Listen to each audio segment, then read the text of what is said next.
everyone, welcome to my bathroom. I have another skincare routine for you. Today it is a nighttime skincare routine for those of you who deal with Milia. So recently I posted a video with Dr. Sheila. She is a board certified dermatologist in Arizona. It was all about Milia, things to know about Milia, ingredients to look for to try to get rid of it. And it was really eye-opening because there were so many comments from people saying that they deal with Milia. And I had this realization that we hadn't done a skincare routine on it. So that's what we're gonna do.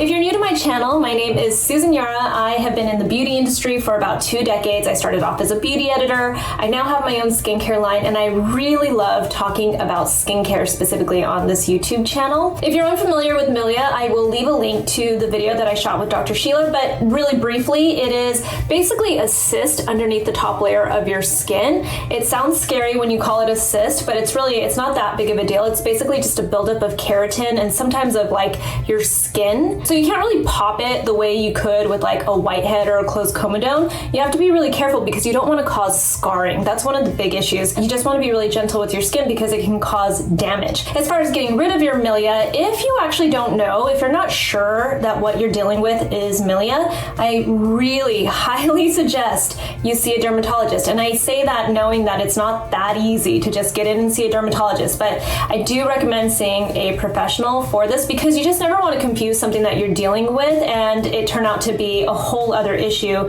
that you weren't actually handling or that you're mishandling, even worse, right? So you want to make sure that you're getting the proper diagnosis for this. But once you know that you have Milia and it's something that you deal with, then you can actually start to keep that in mind, and using these types of ingredients that I'm about to show you will definitely be helpful. And really, that's just a reminder to just not self-diagnose. You really shouldn't try to figure out what it is that you are dealing with when it comes to your skin. If it is especially something that you continue to deal with, you want to make sure that you are seeing a professional who can help you figure it out and then help you get on the right track. So I'm actually a person who deals with Milia. I don't have it really bad. My biggest skin issue is my melasma, but I do get Milia occasionally. It's probably from a few different factors, and this goes for everybody. Milia can be caused by genetics. You might just be genetically prone to getting it. It can be from sun damage. It can be from lack of exfoliation. And it can also be from using skincare that's too occlusive. So think of your rich creams and your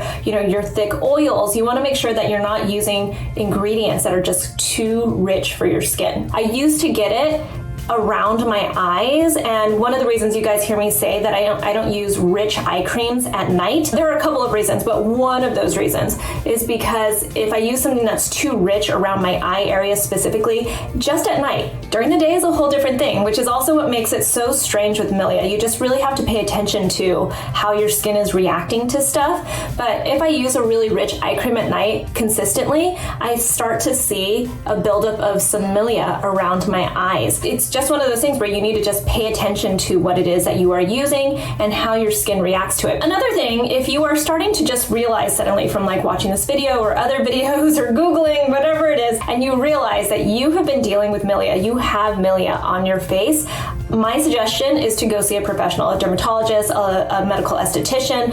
These are people who can help you just get rid of it quickly because they can lance it and actually get it out of your skin.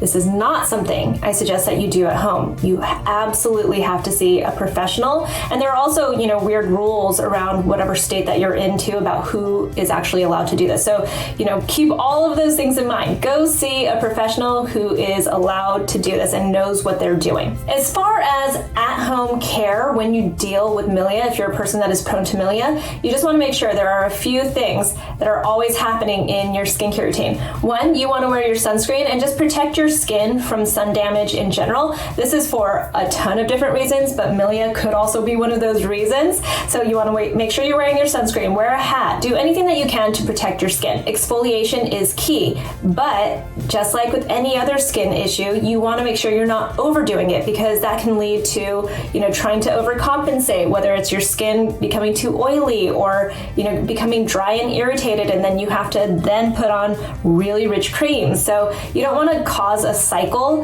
that leads to your milia too. So you want to find that right balance of exfoliation. And then retinoids really are key. If you can use retinoids on a regular basis, you know I already love them. They're the best ingredient that you can add into your skincare routine besides sunscreen filters. It's really all about that skin cell turnover too. So retinoids are really, really important. All right, so let's get into the skincare routine, starting with the double cleanse. I don't actually have much makeup on. I have a little bit of mascara, my brows on, some lip balm, and some sunscreen. So I don't have a lot happening, but it's still, in my opinion, really important to double cleanse. I feel like it's just an easier way to get my skin really nice and clean, but also very nourished. I'm gonna go in with my brand. This is NATURIUM. This is our Fermented Camellia Creamy Cleansing Oil. I'm obsessed with this stuff. One reason why somebody with milia might be interested in this is because it is a different type of cleansing oil. It is not all oil. It actually has humectants in it. So we've got glycerin. Even the surfactant that we use is a sugar ester. So it actually helps it rinse off of your skin. So if you're a person that is prone to milia and you are afraid to use rich oils, even to just cleanse your face, because you're afraid that it's gonna leave a layer, the surfactant, the sugar esters actually help this rinse off of your skin. Because there are humectants in this, your skin actually feels really hydrated after you rinse this off, which is great for people with milia because the more hydrated your skin is, then you don't actually need really rich creams. You can actually just really hydrate and then just put a very minimal occlusive barrier at the very end. You probably saw I was warming this up because, like I said, it was that gel texture. So I always warm it up in my hands, and it still even feels thick when I do that, but for some reason, right as I start to apply it to my face,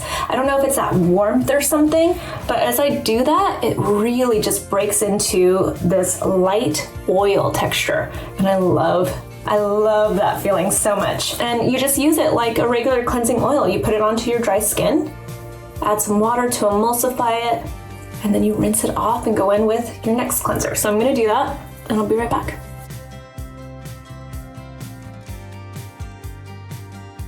You can see my skin is rinsed off. It's soaking wet, so I'm gonna go in with my cleanser.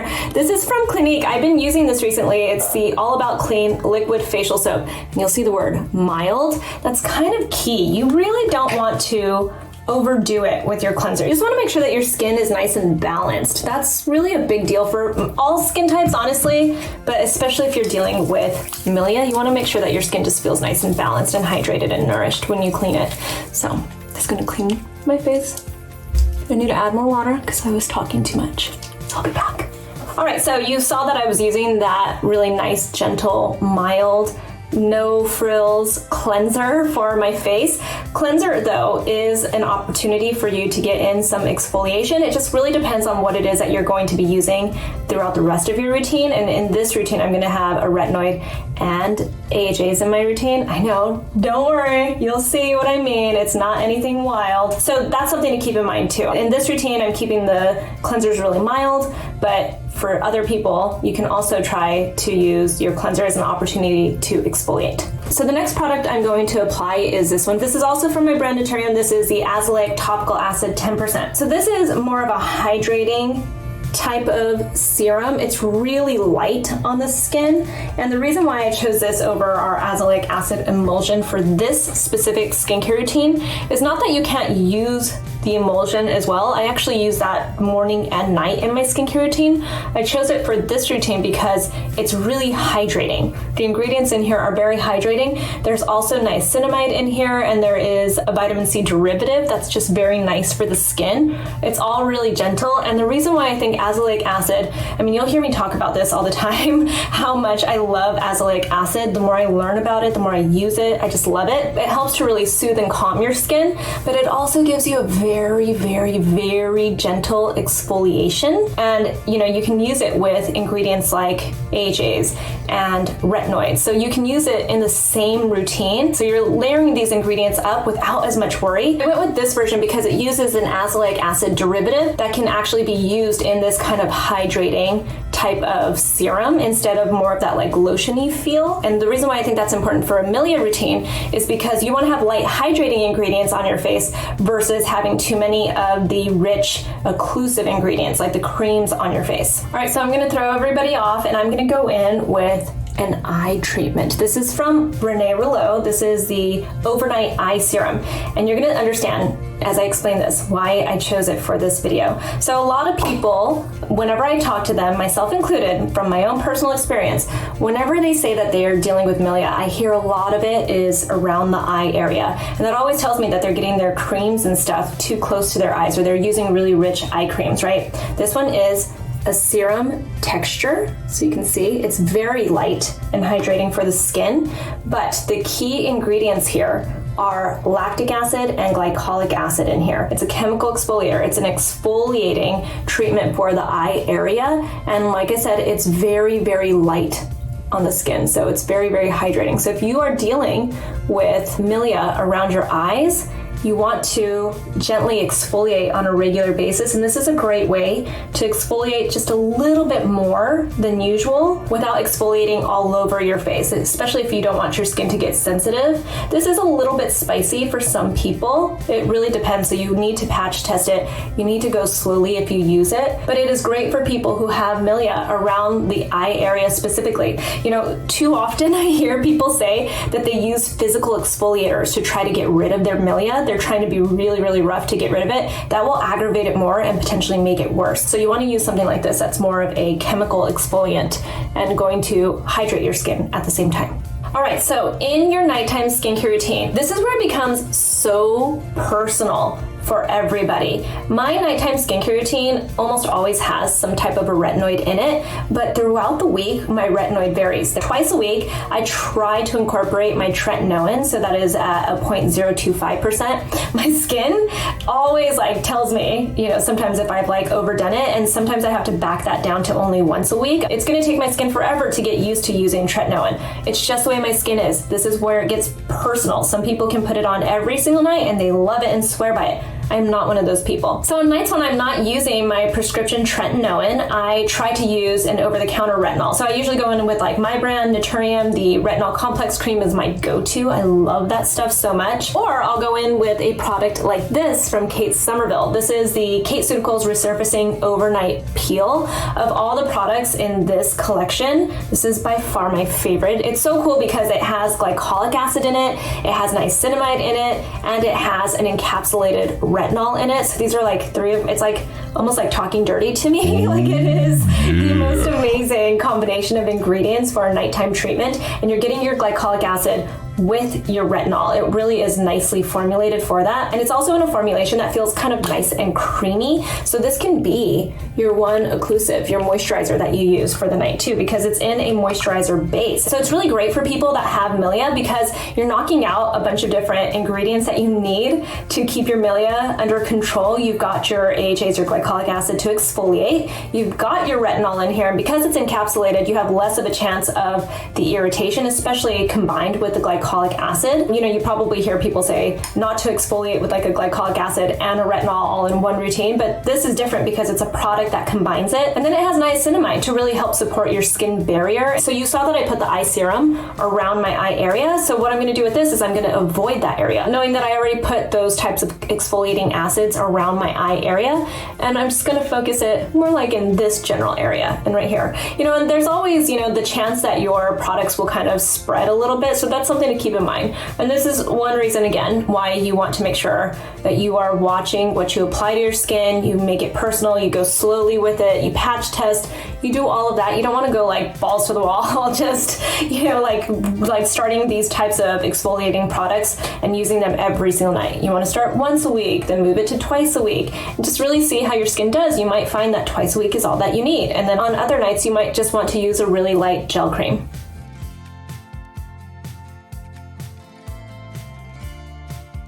So you know that I have dry skin. I would normally put a rich moisturizer on over this, but I know that sounds really strange and contradictory because I said that I deal with Milia. So again, going back to it being personal and just really understanding what it is that bothers your skin. By the way, I'm going to put lip balm on. This is from Ilia.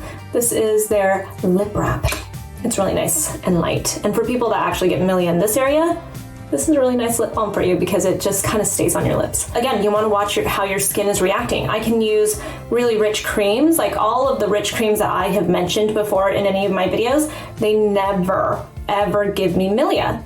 And I don't know why. I don't know what the difference is between other creams that I use that have given me Milia. I don't really know what it is. So this is like, you know, it's one of those things where you just really have to pay attention to your skin. I also am the kind of person that does exfoliate daily. And I know that that freaks people out, but I tend to use exfoliators in the morning time in my morning routine, and I tend to use really gentle exfoliators. And when I say exfoliating every day, I don't mean that I'm using really strong exfoliators on a regular basis. I'm one of those people that likes to regularly exfoliate, but very gently. So I like to use, for instance, exfoliating face washes in the morning, or a toner that's not very strong. These are the ways that I exfoliate, or I just kind of vary it throughout the week too. Just like with my retinoids, I vary the strengths throughout the week depending on my skin. So, you know, it's all a lot of trial and error and figuring out what works for you. I'll also point out before I wrap up this video that before I really had my skincare routine on lock, where I really just knew my skin, you know, like telling you guys things like how I'm exfoliating different ways throughout the week and I'm using different levels of retinoids throughout the week and stuff, I wasn't always like that. Like it's taken me years to really figure this out, but I feel like I've got my skincare routine and I know what works for my skin and what doesn't work for my skin. I just know it really, really well at this point. But before that, when I was all over the place with my skincare routine, that's truly when I dealt with a lot of Milia. That's when I dealt with it the most. Once I really got my skincare routine in check, then my Milia really stopped appearing. And so that's also something to keep in mind. If you're dealing with Milia, maybe it's just time to take a step back, look at what you're using in your skincare routine, or even start to have a consistent skincare routine. I hope that this video was helpful. If you are dealing with Milia, I highly recommend that you go see a professional and figure out what it is exactly and what might be causing it in the first place, and also just make sure that it is Milia, right? Leave any questions that you have in the comments below. Find me on Instagram. I'm at Susan Yara, and I'll talk to you guys later. Bye.